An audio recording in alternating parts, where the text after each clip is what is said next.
আসসালামু আলাইকুম, welcome to my YouTube channel. আমি হুমায়রা উস্তাদ। আজকে আপনাদের সাথে নিয়ে এসেছি নতুন একটি পাঙ্গাস মাছের রেসিপি, যেভাবে রান্না করলে আপনাদের বাসায় সবাই খেতে চাইবে। চলুন কথা না বাড়িয়ে রান্নার প্রসেসটি শুরু করা যাক। আমি প্রথমে এখানে 4 পিস পাঙ্গাস মাছ নিয়ে নিয়েছি। এখন এটিকে যাতে গন্ধ না করে তার জন্য একটু প্রসেস করে নিচ্ছি। আমি প্রথমে এখানে দিয়ে দিলাম হোয়াইট ভিনেগার বা সাদা সিরকা।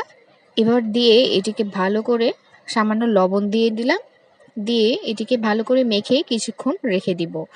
এই পাঙ্গাস মাছের মধ্যে একটা আষ্টে গন্ধ থাকে, যার জন্যই কিন্তু অনেকে এই মাছ খেতে চান না। আমার এই প্রসেসে যদি আপনারা পাঙ্গাস মাছটি রান্না করেন, তাহলে কিন্তু কোনো প্রকার গন্ধই থাকবে না, আর খেতেও কিন্তু দুর্দান্ত হবে। তো এই তো আমি এগুলোকে ম্যারিনেশন করে 10 থেকে 15 মিনিট রেখে দিয়েছিলাম। এবার আমি এটিকে ভালো করে ধুয়ে নিয়েছি। এবার দিয়ে দিলাম সামান্য হলুদ এবং লবণ। এবার দিয়ে আবারও ভালো করে এটিকে মেখে রেখে দিব কিছুক্ষণ। আমি এপিট ওপিট করে ভালো করে মাছটির গায়ে মশলাটা মেখে দিচ্ছি। মশলাটা মাখা হয়ে গেলে আমি এবার এটিকে ভালো করে ভেজে নিব তেলের মধ্যে কিছুটা। তার আগে এছাড়া যা যা উপকরণ লাগছে একে একে দেখিয়ে দিচ্ছি। আমি এখানে নিয়ে নিয়েছি পেঁয়াজ কুচি, টমেটো কুচি, নিয়ে নিয়েছি 1 চা চামচ হলুদের গুঁড়া, ধনিয়ার গুঁড়া, জিরা গুঁড়া এবং মরিচের গুঁড়া। এছাড়াও রয়েছে এখানে আদা এবং রসুন বাটা। তো চলুন রান্নার প্রসেসটি শুরু করা যাক। আমি চুলাতে একটি প্যান বসিয়ে দিয়ে দিচ্ছি। এর মধ্যে দিয়ে দিলাম সাদা তেল। এরপর তেলটা গরম হয়ে আসলে আমি যে মাছটা ম্যারিনেশন করে রেখেছিলাম মশলার মধ্যে, তা দিয়ে দিচ্ছি এবং দিয়ে এটিকে হালকা করে কিছুটা ভেজে নেব। আপনারা চাইলে কিন্তু মাছটা না ভেজেও রান্না করতে পারেন, কিন্তু মাছটা ভেজে রান্না করলে কিন্তু এর টেস্ট অন্যরকম হয়। তো আমি আজকে মাছটি ভেজে রান্না করার চেষ্টা করছি। তো এই পর্যায়ে আমি মাছটাকে এক পাশ হয়ে গেলে আরেকটা পাশ উল্টিয়ে দিচ্ছি। এটা খুব বেশি ভাজার দরকার নেই, হালকা করে ভেজে নিয়ে আমি তুলে নিব।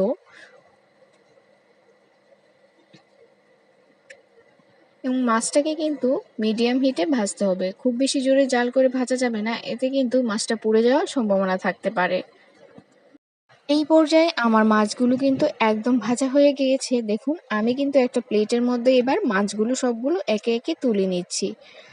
আমার মাছগুলো ভাজা হয়ে গেলে আমি একই প্যানে আরও কিছুটা তেল এড করে এর মধ্যে দিয়ে দিব পেঁয়াজ কুচি, এবং পেঁয়াজটাকে আমি ভালো করে এবার ভেজে নিব। পেঁয়াজটাকে একটু হালকা করে ভাজা হয়ে গেলে আমি এরপর মধ্যে যা যা মশলা লাগছে একে একে দিয়ে দিচ্ছি। পেঁয়াজটা একটু নরম হয়ে আসা পর্যন্ত আমি ভেজে নিচ্ছি। এই পর্যায়েই কিন্তু আমি এর মধ্যে অ্যাড করে দিচ্ছি আদা এবং রসুন বাটা। এখানে আমি 1/2 চা চামচ আদা এবং রসুন বাটা অ্যাড করেছি। এবার মশলাটাকেও ভালো করে এবার ভেজে নেব, যাতে আদা এবং রসুনের কোনো প্রকার কাঁচা গন্ধ না থাকে। তো এই পর্যায়ে দেখুন আমার মশলাটা কিন্তু ভাজা হয়ে গিয়েছে। এরপর আমি যা যা গুঁড়ো মশলা রেখেছিলাম সেগুলো একে একে দিয়ে দিচ্ছি। এই যে এখানে যা যা নর্মাল গুঁড়ো মশলা থাকে সবগুলো উপকরণ আমি একসাথে দিয়ে দিলাম। এবার এটিকে ভালো করে কষিয়ে নেব। মাছ রান্নার ক্ষেত্রে আপনি মশলাটা যদি ভালো করে কষিয়ে রান্না করেন, তাহলে কিন্তু মাছের টেস্ট অনেক মজার হয়। তো এই পর্যায়ে মশলাটা যাতে না পুড়ে যায় আমি কিছুটা পানিও কিন্তু অ্যাড করে দিয়েছি। এই যে দেখুন এখন কিন্তু এটিকে ভালো করে কষিয়ে নিচ্ছিলাম। আমি এর মধ্যে লবণও দিয়ে দিয়েছি পরিমাণ মতো। এবার আবারও ভালো করে উপকরণগুলো সবগুলো মিশিয়ে নিচ্ছি। এর মধ্যে এবার দিয়ে দিচ্ছি আমি টমেটো কুচি। টমেটো দিয়ে মাছ রান্না করলে কিন্তু খেতে দারুণ হয়। এছাড়াও আজকে আমি পাঙ্গাস মাছ রান্না করব নতুন দেশি আলু দিয়ে। আর এই আলু দিয়ে রান্না করলে কিন্তু মাছটা দুর্দান্ত হয়। আমি আলুগুলো সিদ্ধ করে ভালো করে খোসাটা ছাড়িয়ে নিয়েছিলাম। এবার ভালো করে মশলার মধ্যে আলুগুলোকেও কষিয়ে দিচ্ছি। এরপর আমি এর মধ্যে কিছুটা পানি এড করে দিচ্ছি। আবার দিয়ে সবগুলো আবারও নেড়েচেড়ে দিচ্ছি কিছুক্ষণ। এটিকে ফুটিয়ে নেব। তো এটিকে ঢেকে কিছুক্ষণ রান্না করে ফিরে আসছি। এই যে দেখুন এই পর্যায়ে কিন্তু আমার সবগুলো উপকরণ ভালো করে রান্না করা হয়ে গেছে। এবার আগে থেকে ভেজে রাখা মাছগুলো এর মধ্যে দিয়ে দিব এবং মাছগুলো ভালো করে ঝোলের মধ্যে মিশিয়ে দিব এবং এটিকেও কিছুক্ষণ রান্না করে নিব। যেহেতু আগে থেকেই মাছগুলো আমার ভাজা ছিল, তাই খুব বেশিক্ষণ রান্না করার প্রয়োজন নেই, যাতে ঝোলের মধ্যে ভালো করে মাছটা মিশে গেলেই কিন্তু আমার রান্নাটি হয়ে যাবে। তো এটিকে ঢেকে আমি আরও 5 থেকে 7 মিনিট রান্না করে নিচ্ছি।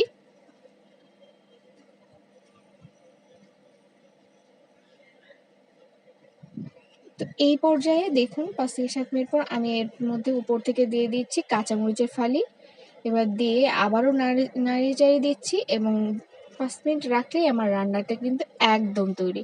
এই যে দেখুন আমার রান্না আজকের একদম তৈরি হয়ে গিয়েছে। আমি একটি বাটির মধ্যে পরিবেশনও করে নিয়েছি। এবার গরম গরম ভাতের সাথে এটি খেলে কিন্তু দারুণ লাগবে।